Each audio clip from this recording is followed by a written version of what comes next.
খাটের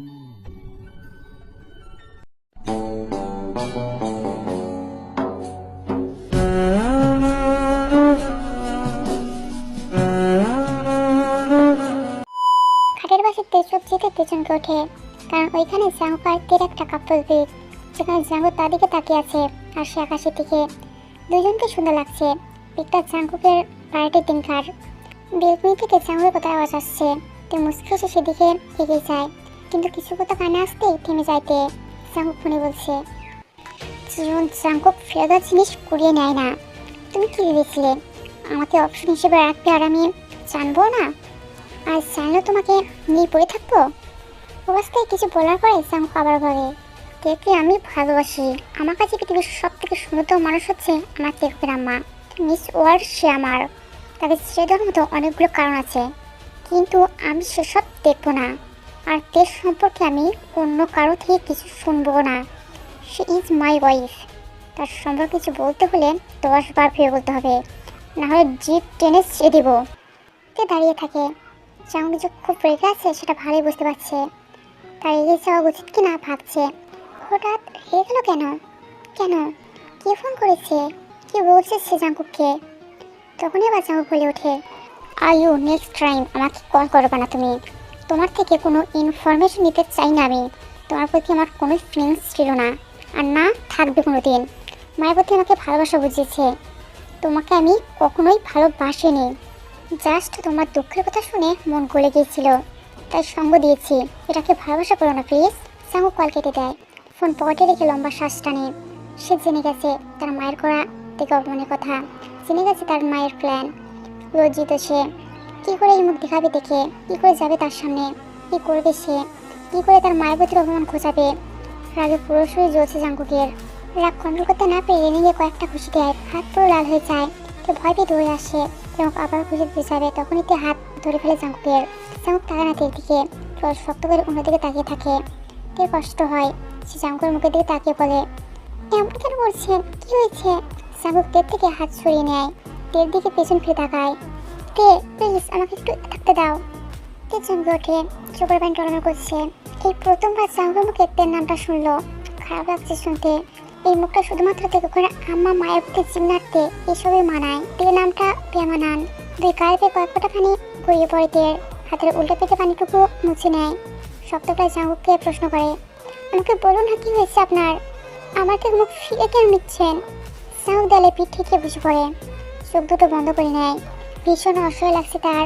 ভালোবাসা অপমান মেনে নিতে ভীষণ কষ্ট হচ্ছে তার।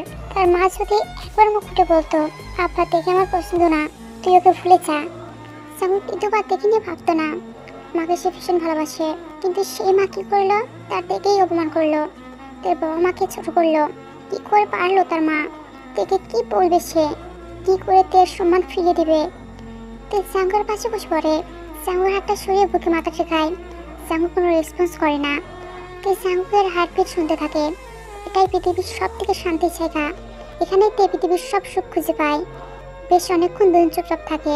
তে জিজ্ঞেস করে, কি হয়েছে আপনার? কেন রেগে আছেন? আমি কিছু করেছি? জাঙ্গুকের মাথায় চুমো খায়। তে মাথার সাথে নিজের মাথা ঠেকে বলে, কিছু করনি তুমি। তাহলে আমাকে তে বলে কেন ডাকছেন? তোমার নাম তে তাই, কিন্তু আগে তো জিমিনা তে বলে ডাকতেন। এখন তো জিমিনার সুখ আছে। তেকুকের মাম্মা। তেকুক তো এখনো পৃথিবীতে আসেনি।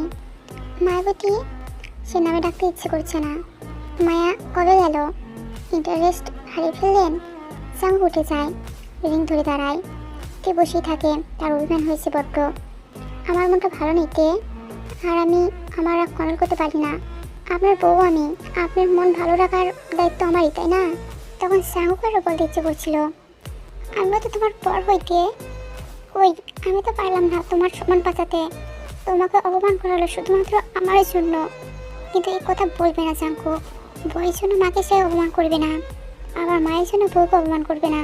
তাকে এমন কিছু করতে হবে যাতে তার মা ভুল বুঝতে পারে, দেখে আপন করে নেয় ভালোবাসা দিয়ে। আর তখনই মিটবে তের অপমান। বাসায় যাবে তো? না, থাকবো আজকে। যাও, সবার কাছে বলে আসো আমি তোমাকে ছেড়ে আসবো। তে ফুসে উঠে, বললাম না যাবো না। ঠিক আছে, তাহলে লেন্সের কাছে গিয়ে ঘুমিয়ে পড়ো। তে ধুপধাপ পা ফেলে জাঙ্গুকের বেডে বসে পড়ে। জাঙ্কুকও আসে এদের পিছন পিছন। যতক্ষণ না বলবেন কি হয়েছে ততক্ষণ আমি এখান থেকে এক পা নড়বো না। জাঙ্কুক আলমারি খুলে নিজের টি শার্ট আর ট্রাউজার নিয়ে তীর দিকে তাকে বলে, ইনডিরেক্টলি বাসা করার প্রপোজ দিও না, আমার মুড নাই। বাজার ছুরি মারে জাঙ্কুকের দিকে। জাঙ্কুক সেটা ধরে ফেলে। তে জোর গলায় বলে, বলুন কি হয়েছে। জাঙ্কুক তের দিকে বাজার ছুরি মারে। একদম তের মুখে এসে লাগে। তে ঠাস করে পড়ে যায়। জাঙ্কুক হেসে ফেলে, এরকম তেরা পর শরীর নিয়ে আমার সাথে কোটামি করতে আসো? ভয় করে না? মারা তুলে একটা আচার মারলেই তো ফুটে যাবা।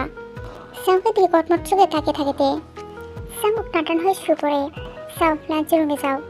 তে আরও শক্ত বসে বলে, যাবো না। সিরিয়াসলি? ইয়েস।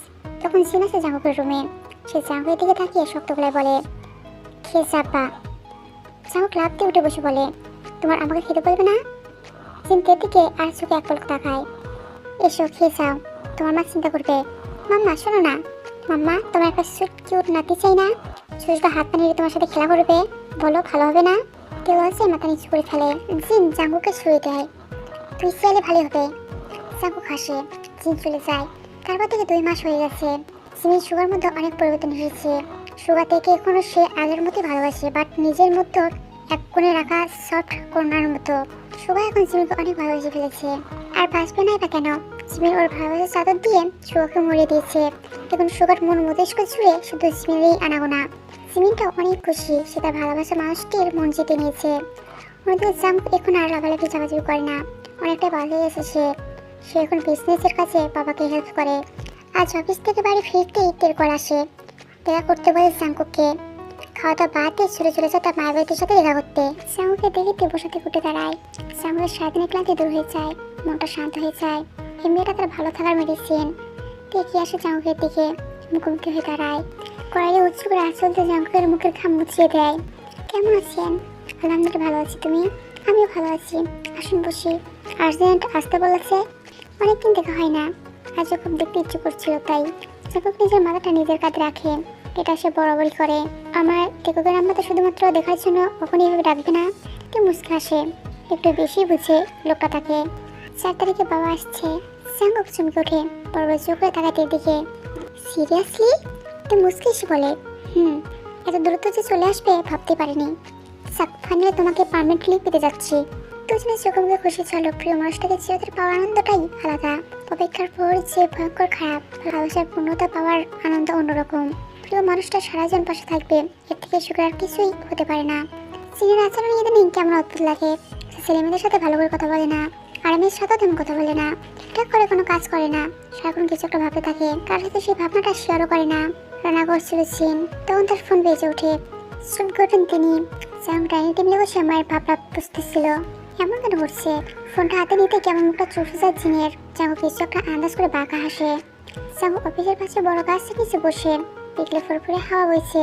জাঙ্কুকের ঘামে ভেজা শাড়িটা শুকিয়ে দিচ্ছে। শরীর শান্ত হয়ে যাচ্ছে, ভীষণ ভালো লাগছে। ওরা জামার সামনে এসে দাঁড়ায় আয়ু। জাঙ্কুক আয়ুর মুখের দিকে তাকায়।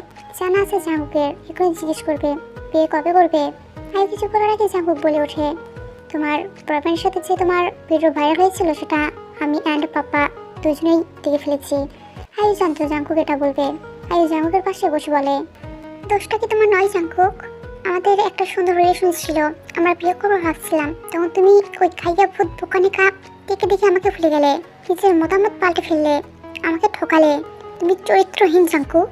জাঙ্কুক মুচকে এসে বলে, আমি চরিত্রহীন, শুভপ্রেমিক পুরুষ। আমার মায়াবতী বোকানিকা আর গাইয়া, জিমির সাহসী, আর তুমি ভালো মানুষ। এটাই তো জীবন আয়ু। সবাই যদি একরকম হয় তাহলে মায়াবতী আর আয়ুর মধ্যে পার্থক্য বুঝবে কি করে? আয়ু দাদা যাচ্ছে তারা জাঙ্কুকের দিকে। আয়ু, তুমি আমাকে অপশন হিসেবে রেখেছিলে। আমি যখন তোমায় নিয়ে ভেবে গেছি তখন তুমি আমাকে নিয়ে ভেবেছ? ভাবনি। তোমার জন্য শাড়ি কিনে আমার বোনকে সাথে নিয়ে তোমার সাথে দেখা পর্যন্ত করতে গিয়েছিলাম আমি। কিন্তু রাতে বন্ধুদের সাথে আড্ডা দিতে গিয়ে সবার গার্লফ্রেন্ডের পিক দিচ্ছিল। তখন দেখলাম একজনের গার্লফ্রেন্ড তুমি। ভীষণ খারাপ লেগেছিল আমার, জানো তো। আমার মতো একটা ছেলেকে কেউ অপশন হিসেবে রাখতে পারে এটা আমি জাস্ট ভাবতেও পারিনি। আয়ু কথা বলার মতো ভাষা খুঁজে পায় না। সে একসাথে অনেকগুলো রিলেশন কন্টিনিউ করতো তখন। সে আমাদের বন্ধুর সাথেও সে রিলেশনশিপে গিয়েছে এটা সে জানতো না। এক্সোজান আয়ুকে ছেড়েছে আরও অনেক আগে। এখন এক্সোজানও বিয়ে করে নিয়েছে। এক্সোজান আয়ুকে ছেড়ে দেওয়ার পর আয়ু জাঙ্কুককে একটা দিয়ে বাঁচার চেষ্টা করেছে, কিন্তু ওদের সব কিছু হাতের বাইরে চলে গেছে। জীবনে সুখে থাকতে বেশি কিছু লাগে না আয়ু। একজন সঠিক ভালোবাসার মানুষ হলেই হয়। কিন্তু তুমি সেই মানুষটা ছিলে না আমার জন্য আয়ু। ভালো হয়ে যাও। দুই নৌকায় পা দিয়ে চলা যায় না। একজনকে সময় দাও, একজনকে নিয়েই থাকো। সুখী হবে তুমি। আল্লাহ তোমাকে অনেক ভালো রাখবে। কখনো কোনো দরকার হলে আমাকে দেখো। আমি যথাসাধ্য চেষ্টা করবো তোমাকে সাহায্য করতে। আফটার অল একটা সময় আমরা বেস্ট ফ্রেন্ড ছিলাম বলে যে আমি কুটি চাই। ইদানিং তার মধ্যে অদ্ভুত এক লক্ষণ অনুভব করছে। মাথার মাঝখানে তার একটু একটু ব্যথা করে, খুব বেশি না, শখ করার মতো। সারাক্ষণ শুয়ে থাকতে ইচ্ছে হয়, মুখে রুচি চলে গেছে, খেতে ইচ্ছে করে না। একটু কাজ করলে হাতে ওঠে বা একটু হাঁটলে অস্থির লাগে। আগে তো এমন ছিল না। এখানে কত কাজ করেছে সে, সারাদিন না খেতে গেছে, তেমন তো এরকম হয়নি। তাহলে ইদানিং এমন কেন হচ্ছে? দেখে এভাবে শুয়ে থাকতে থেকে বাইরে বিরক্ত হয়। ইদানিং কাজ চলে যাচ্ছে সে, বা বাড়ি আসার কথা শুনেছে আর সাবের 5 পা দেখে নিয়েছে। ভীষণ রেগেও আছে বাইলু। তার ভাইদের কল করে বলেছে যে ফিলের সমস্ত সম্পত্তি নাকি কেনা লিখে দেবে, তার ছেলেকে কিছু দেবে না। তাই খুন করতে ইচ্ছে করছে তার। মায়ের সাথে মরে গেলে শান্তিতে থাকতে পারতো বাইলু। বাইলুর হাতে ঝাড়ু ছিল, সে ঝাড়ু দিয়ে বাড়ি দেয় তের পিঠে। তে ব্যথা পেয়ে প্রাপি বসে পড়ে। আরও একটা বাড়ি দেয় তের বা পাশের হাতে। তেজ চোখে পানি চলে আসে। দ্বিতীয় বাড়ি দেওয়ার আগে তে ধরে ফেলে ঝাড়ুটা। কাঁদতে কাঁদতে জিজ্ঞেস করে, মা মা কাচ্ছ কেন মায়? বাইলু রাগ পেরে যায়। তের চুলে মুঠি ধরে তাদের কাছে বলে, তোর বাপ বাড়ি আসছে আর সাবের 5 পা দেখে নিয়েছিস? কাজ করতে ভুলে গেছিস তাই না? তোকে বসে বসে খাবো আমি? তে মাথা ব্যথা পাচ্ছে। মায়ের হাত থেকে চুল ছাড়ানোর চেষ্টা করতে থাকে। মা ছাড়ো প্লিজ, আমি সব কাজ করে দিচ্ছি। চোখ মুছিতে রান্না করে চায়। জাঙ্কু বাসায় ফিরে অনেকবার কল করে থেকে, কিন্তু কোনো রেসপন্স পায় না। ভীষণ চিন্তায় পড়ে যায় জাঙ্কুক। মেয়েটা তো কল ধরতে এত দেরি করে না। তাহলে আজকে কি হলো তার? কোথায় গেল? রাত 8টার দিকে জাঙ্কুক তেদের বাড়ির সামনে পৌঁছে যায়। আড়াল থেকে জাঙ্কুক তের মল্লির মুখটা দেখে। এখনো বলে 5 আঙুলের দাগ বসে আছে, চোখ দুটো ফোলা, প্রচন্ড কান্না করেছে, ফলে এমনটা হয়েছে। লম্বা চুলগুলি এলোমেলো, বইয়ের সামনে নিয়ে বসে আছে। জামাটা ঘামে শরীরের সাথে লেপটে আছে। সবই এসেছে রান্নাঘর থেকে। জামাকে মনে পড়ে যায় এই চুলগুলো দেখে ক্রাশ খেয়েছিল সে, কিন্তু তখন চুল ছিল পরিপাটি। বাট এখন তের চেহারা এসেছে অনেকটাই পরিবর্তন। কলকার মুখখানা কেমন শুকিয়ে গেছে, চোখের নিচে কালি জমে গেছে, যেন অনেক রাত ধরে ঘুমায় না। কিন্তু তে তো ঘুমায়, তার জলাজন্তার প্রমাণই হচ্ছে জাঙ্কুক নিচে। তাহলে এমনটা কেন দেখাচ্ছে মেয়েটাকে? তে বই বন্ধ করে দরজার দিকে তাকাতেই জাঙ্কুকে দেখতে পায়। শুকনো ঠোঁটের কোনো হাসি ফুটে ওঠে। দুই হাতে চুলগুলো খোপা করে গিয়েছে জাঙ্কুকের দিকে। আপনি এসেছেন? আমি সবই ভাবছিলাম কল করবো। জাঙ্কুক দুপা এগিয়ে এসে তে দুই গালে হাত রাখে, কিছু নামিয়ে নেয়। ওই ডাইনি বুড়ি মেরেছে তোমায়? তে মলিন হাসে। ওই মুখে মুখে তর্ক করছিলাম একটু। আমিও না দিন দিন কোটা হয়ে যাচ্ছি। আর তিনি সব। এবার বলুন সিমিনের কি অবস্থা? সারাদিন আমায় একবারও কল করলো না। শুক্র রাতে পেয়ে আমাকে ভুলে গেছে। সিমিন ভালো আছে, যে তুমি ভালো নেই মায়াবতী। তো চোখ দুটো চিকচিক করে ওঠে। মানুষ বলে না, আমার এটা চাই ওটা চাই, এটা নেই ওইটা নেই। আমার এসব কিছু চাই না জাঙ্কু। আমি একটু মানসিক শান্তি চাই। আপনার সাথে জীবনের শেষ নিঃশ্বাস অবধি থাকতে চাই। আমায় নিয়ে যাবেন জাঙ্কু আপনার সাথে?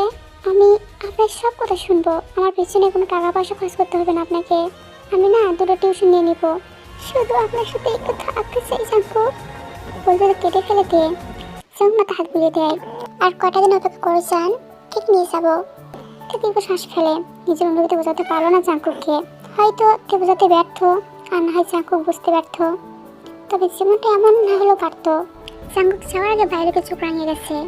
নেক্সট টাইম তের গায়ে হাত তুলে হাত ভেঙে ফেলবে, এটা হুমকিও দিয়েছে। বাট যদি বয়সে বড় না হতো আর তের মা না হতো, সত্যিই মহিলা গায়ে হাত তুলে ফেলতো জাঙ্কুক। মহিলার চোখে তের জন্য ভালোবাসা দেখতে পায়, কিন্তু কেন যে এমন খারাপ ব্যবহার করে কে জানে। দিনগুলো কাটছে ব্যস্ততায়, সবার মতো ব্যস্ত।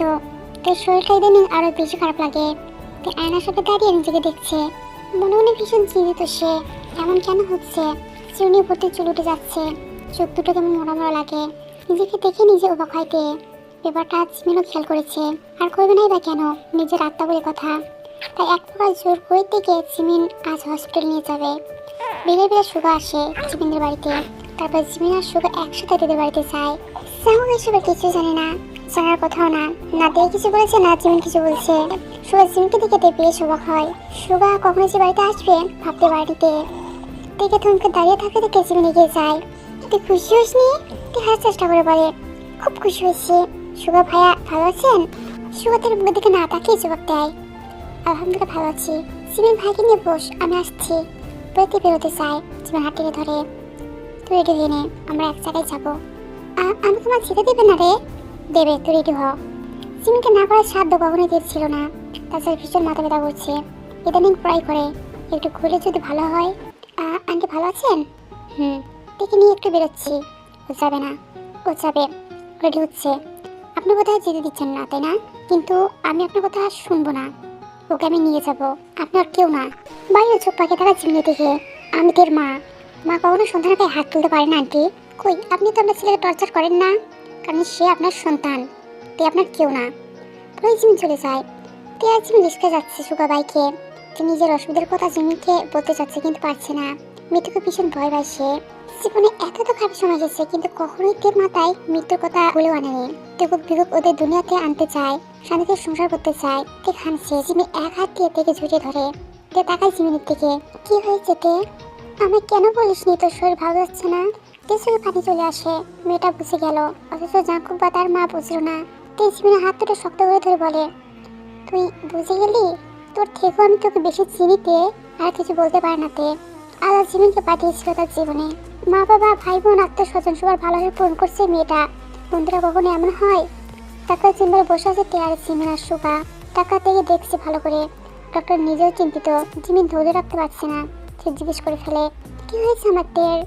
ডক্টর তার চোখ আর চিপা থেকে হতাশা শুয়ে বলে, কিছু টেস্ট দিচ্ছি, রিপোর্ট আসলেই বলতে পারবো। বুকটা কেঁপে ওঠে জিমিনের। তের বুকটা অশান্ত হয়ে ওঠে। নিশ্চয়ই বড় কিছু হয়েছে তার, নাহলে কেন টেস্ট দিবে? সুগা দুপা পিছিয়ে যায়। এতক্ষণে তাকিয়েছে তের দিকে। এটা ছিল তে না অন্য কেউ। মার বুঝে তের চোখে মুখে অসুস্থতা। এতটা অসুস্থ সে? জিমিনের জিভ দিয়ে ঠোঁট পিছিয়ে ডাক্তারকে পুনরায় জিজ্ঞেস করে, আমার এতে ভালো হয়ে যাবে তো? ডক্টর তের দিকে কিছুক্ষণ তাকিয়ে থাকে। কত বয়স হবে? 18 কি 19? এইটুকু মেয়ের এত বড় অসুখ? যদি সে আন্দাজ করেছে, শিওর না। তবে এত বছর ডাক্তারিতে এতটুকু ধারণা তো আজ তার। মেয়েটার চোখ মুখ দেখে মায়া পড়ে গেল ডক্টর। এতটা মায়াবী কেউ হতে পারে? এক পলকে মনকে নেওয়ার ক্ষমতা রাখে এই মেয়ে। ওনার বাবা মা আসেনি? তে মাথা নিচু করে ফেলে। সুগা এগিয়ে এসে বলে, আমি ওর বড় ভাই, আমাকে বলতে পারেন। সিমিন বলে, আমি ওর হাজবেন্ডকে কল করছি। একটা নার্সকে ডাকে এবং নার্সের সাথে দেখে যেতে বলে। তে বাধ্য বিয়ের মতো চলে যায়।